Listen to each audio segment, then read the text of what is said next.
All rise. Veuillez vous lever.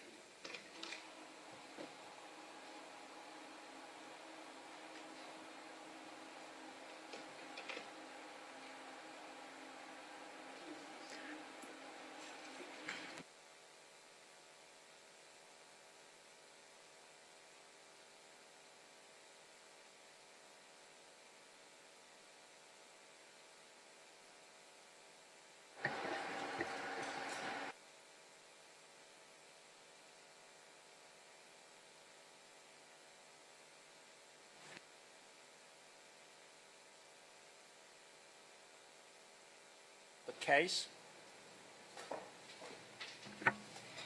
La situation en République du Kenya dans l'affaire le procureur contre William Samoei Ruto et Joshua Arap Sang, ICC 0109 0111.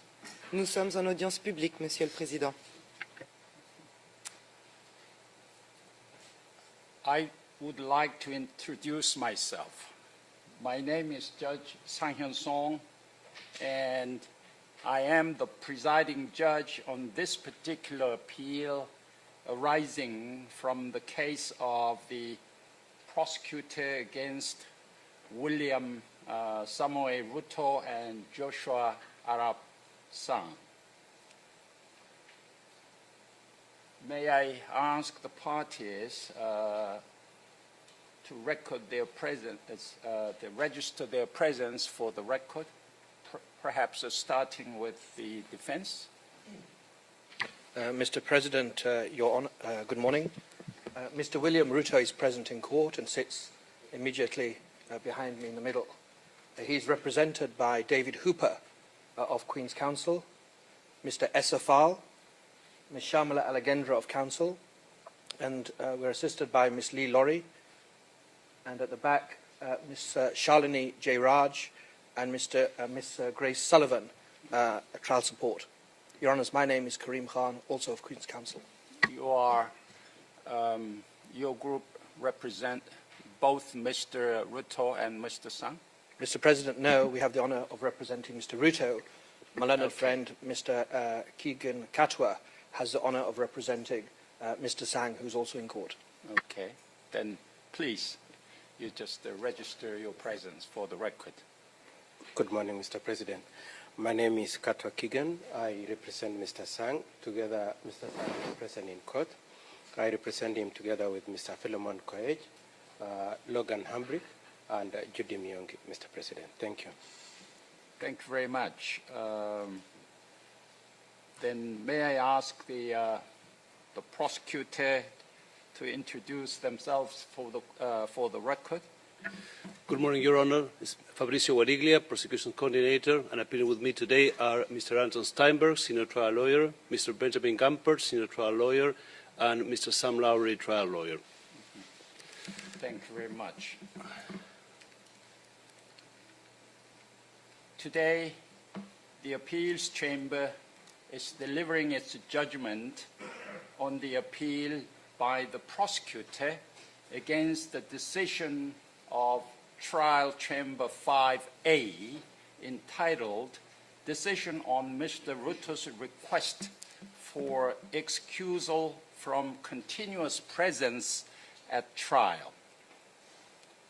This decision was rendered on the 18th of June 2013. In today's summary, I will refer to this decision as the impugned decision. I shall now summarize the Appeals Chamber's judgment and the reasons for it. This summary is not a part of the written judgment, which is the only authoritative account of the Appeals Chamber's rulings and reasons. The written judgment will be made available to the parties at the conclusion of this hearing. The judgment is unanimous, with a separate opinion by Judge Eric Kurula and Judge Anita Ushaska, which I will also briefly summarize in the end. I shall start with the brief procedural history. On the 17th of April 2013, Mr. Ruto requested that the trial chamber grant a waiver of his right to be present during the trial and conduct the trial without requiring his attendance throughout the duration of the proceedings. The prosecutor and the participating victims opposed this request.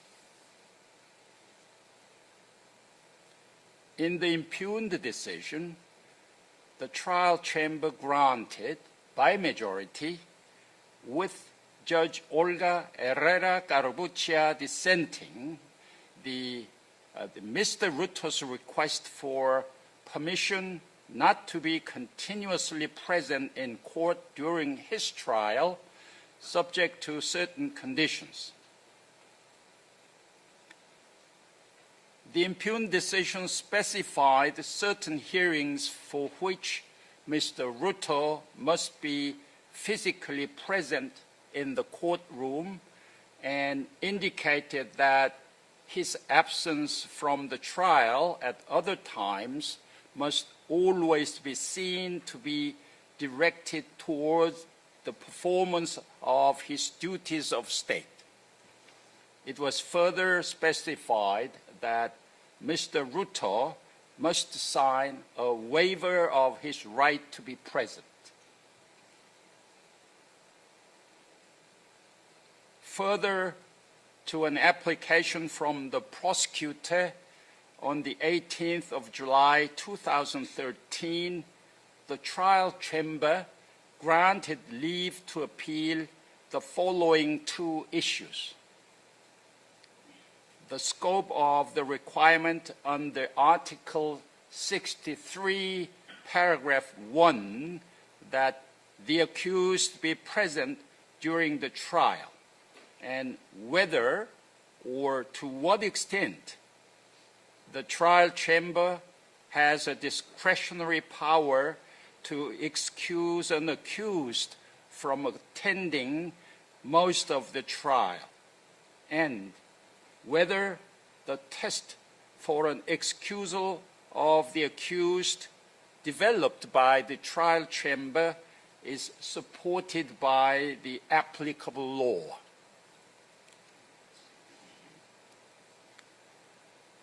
The prosecutor presents two grounds of appeal.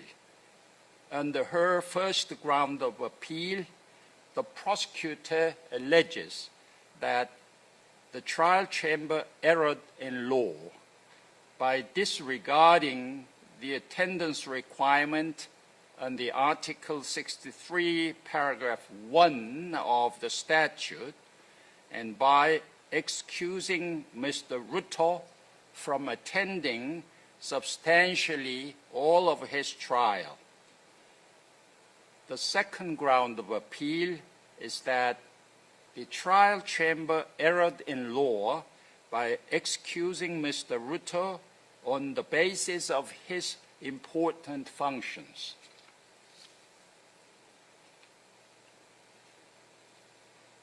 The initial question which arises in the present appeal is whether Article 63, paragraph 1 of the Rome Statute is absolute in its terms, such that any absence of an accused person during the trial would result in a violation of that article, or whether the provision allows the trial chamber some measure of discretion to excuse an accused person in certain circumstances from attendance during the trial.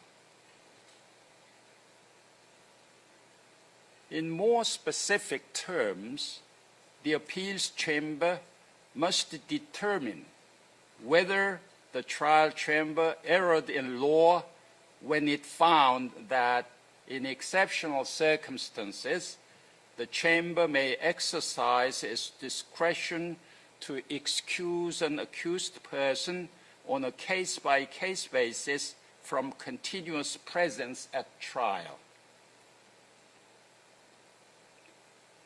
The appeals chamber notes that Article 63 of the statute establishes that the accused shall be present during the trial, reflecting the central role of the accused person in proceedings and the wider significance of the presence of the accused at trial for the administration of justice. The accused person is not merely a passive observer of the trial, but the subject of the criminal proceedings and, as such, an active participant therein. However, the appeals chamber is not persuaded by the prosecutor's argument that a literal, contextual, and teleological interpretation of Article 63 of the statute shows that the removal of a disruptive accused is the only exception to the requirement that the accused shall be present during the trial. In view of the rationale of Article 63 of the statute, and given the complex nature of trials of international crimes, the interpretation of Article 63, paragraph 1 of the statute, advanced by the prosecutor, would prove to be unduly rigid.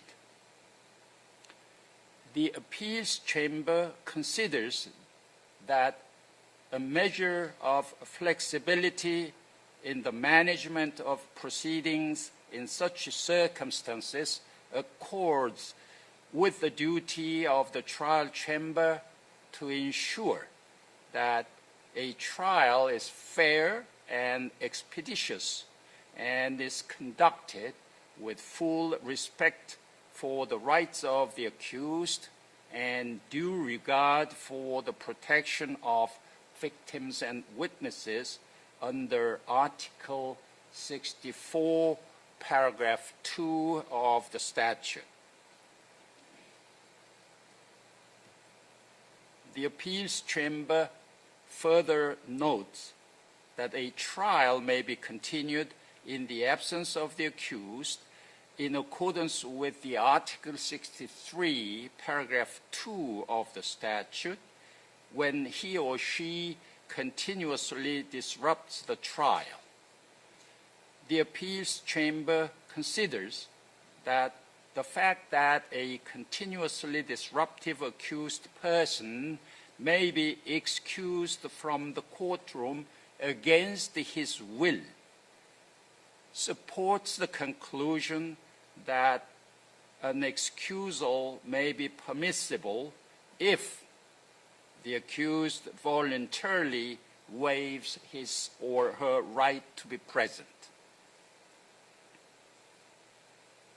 It may further be observed that the travaux préparatoires show that although a number of exceptions to the requirement of the accused's presence at the trial, other than that set out in Article 63, paragraph 2 of the statute, were discussed and ultimately deemed unnecessary, the question of whether an accused person could be excused from attending the trial in circumstances where he or she was in principle present for the trial but had waived the right to be present was not explicitly addressed. However, it is noteworthy in this regard that during the Rome Conference, more peremptory language, I quote, "The trial shall not be held except in the presence of the accused and his lawyer," the end of the quote, was considered but not adopted. The appeals chamber finds that part of the rationale for including Article 63, paragraph 1 of the statute was to enforce the right of the accused to be present at trial, and in particular to preclude any interpretation of Article 67, paragraph 1D of the statute that would allow for a finding that the accused had implicitly waived his or her right to be present by absconding or failing to appear for trial. Therefore, the appeals chamber considers that Article 63, paragraph 1 of the statute does not operate as an absolute bar in all circumstances to the continuation of trial proceedings in the absence of the accused. Accordingly, the appeals chamber concludes that the trial chamber did not err in law when it found that in exceptional circumstances, the chamber may exercise its discretion to excuse an accused person on a case-by-case basis from continuous presence at trial. The appeals chamber will next address the question as to whether the trial chamber properly exercised its discretion in the circumstances of the present case. The trial chamber held that the exceptional circumstances that would make an excusal reasonable would include situations in which an accused person has important functions of an extraordinary dimension to perform. The trial chamber then found that the functions of the Deputy President of Kenya meet these requirements and excused Mr. Ruto from attending all of the trial with the exception, inter alia, of the opening and closing statements, the presentation in person of the views and concerns of victims, the delivery of judgment, and any other attendance directed by the trial chamber.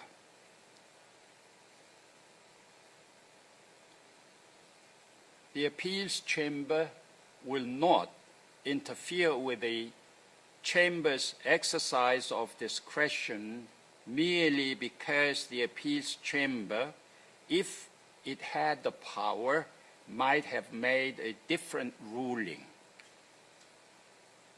The appeals chamber's functions extend to reviewing the exercise of discretion by a chamber to ensure that it was done properly. It will interfere with the chamber's exercise of discretion only when it is shown that that determination was vitiated by an error of law, an error of fact, or a procedural error, and only if the error materially affected the determination. For the reasons that follow, the appeals chamber considers that the trial chamber did not properly exercise its discretion in the instant case. The appeals chamber recalls that the presence of the accused must remain the general rule, and that Article 63, paragraph 1 of the statute clearly limits the trial chamber's discretion to excuse an accused person from presence during the trial. The restrictions on the removal of a disruptive accused explicitly set out in Article 63, paragraph 2 of the statute are also instructive in determining the limits of the trial chamber's discretion under Article 63, paragraph 1 of the statute. In view of the foregoing, and in the interest of a fair and proper administration of justice, the appeals chamber finds that the following limitations exist. 1. The absence of the accused can only take place in exceptional circumstances and must not become the rule.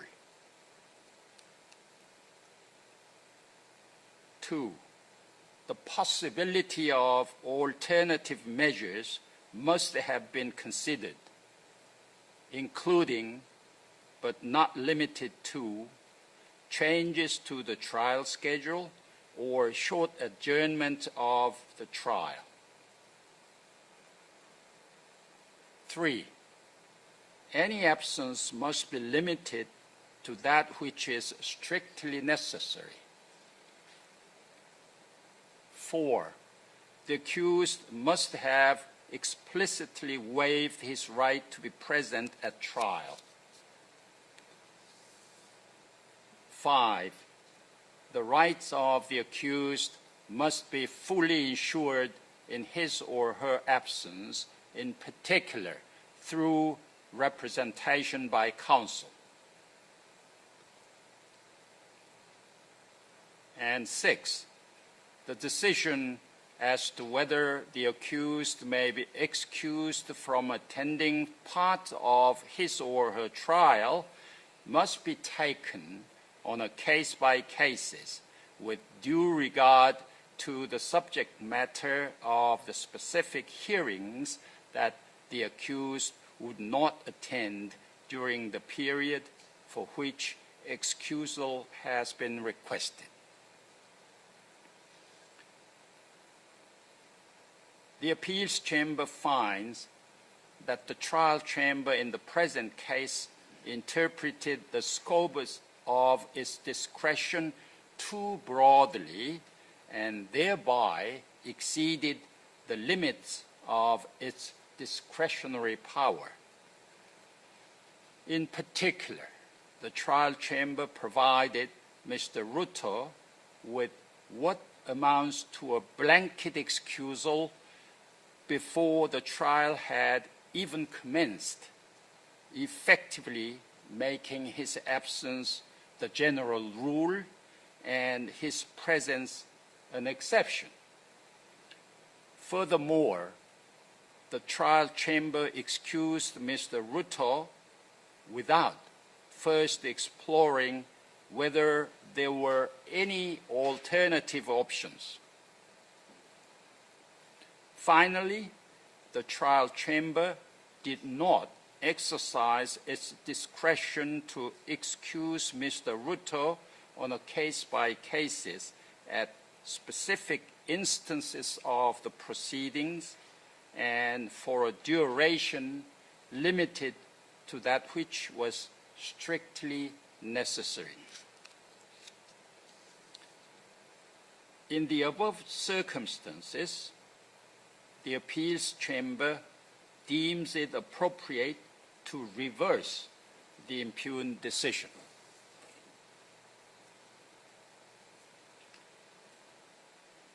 Judge Kurula and Judge Ushaska joined the majority in reversing the impugned decision, but they disagree with the reasoning.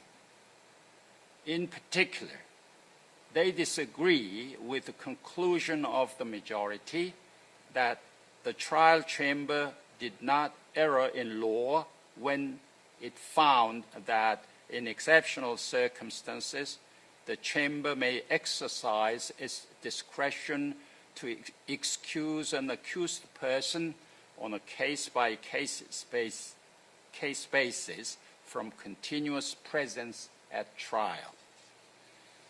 According to Judge Kurula and Judge Ushaska, the ordinary meaning to be given to Article 63, paragraph 1 of the statute in its context and in the light of its object and purpose is clear. The accused person is required to be present during the trial. In their view, this interpretation is also supported by reference to the travaux préparatoires. Judge Kurula and Judge Ushaska would have found that the trial chamber erred in law when it found that Article 63, paragraph 1 of the statute does not impose a duty on the chamber. They recall that pursuant to Article 21, paragraph 1 of the statute, the trial chamber is bound to apply in the first place this statute, elements of crimes, and its rules of procedure and evidence. According to Judge Kurula and Judge Ushaska, Article 63, paragraph 1 of the statute regulates the presence of the accused at trial, and this provision was binding on the trial chamber in deciding on Mr. Ruto's request for excusal. This concludes my summary of the judgment. My last task is to thank the interpreters and court reporters. The session is now closed. All rise. Veuillez vous lever.